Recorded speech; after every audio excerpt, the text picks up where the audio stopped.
Yeah.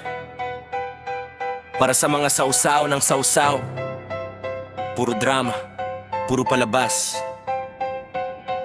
pero kulang sa gawa.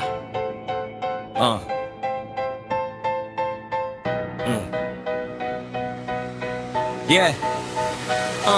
Bawat kanto may pabida, laging nakapwesto. Pag may nakatingin, sobra-sobra ang pabibo. Puro pabanggit ng pangalan sa proyekto, pero pag galawan na, nawawala naman sa pwesto. Mahilig mag-post, mahilig magparinig. Kala mo bayani pero di naman nakikinig. Kunting puna lang, agad nang umiiyak. Pikon na pikon, parang batang nagpapadyak. Ginagawang teleserye, bawat issue, lahat personal, lahat may issue. Imbes ayusin, mas gusto ang gulo. Pinapaikot palalo ulo ng mga tao. Hindi na kailangan ng maingay na drama. Kung totoong serbisyo, kusayang makikita. Hindi sa paawa, hindi sa eksena, kundi sa gawa na ramdam ng masa. Wag ka na epal, trabaho lang. Wag nyo nang bilugin ang aming ulo. Tigilan nyo na ang paawa lagi, na para kayong laging inapi. Wala kayong mapapala dito. Kailangan namin serbisyong totoo. Wag ka na epal, trabaho lang. Hindi puro salita na ensayado. Kung gusto nyong makuha aming respeto, patunayan sa gawa, hindi sa pakitang tao.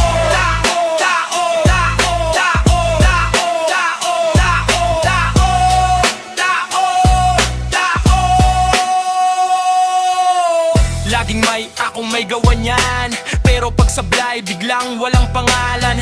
Pag may problema, sisi sa kalaban, pero pag tagumpay, solo ang karangalan.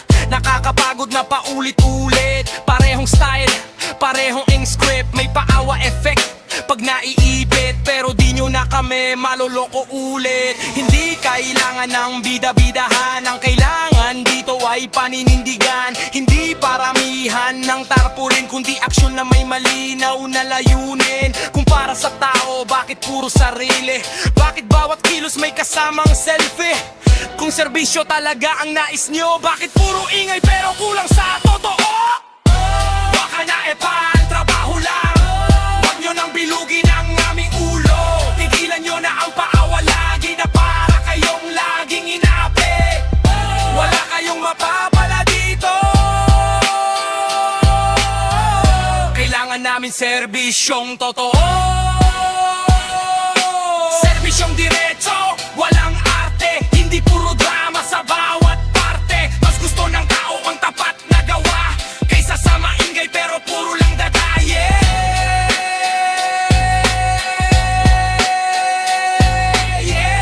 Hindi kailangan ng epal para makatulong. Trabaho lang, serbisyo lang.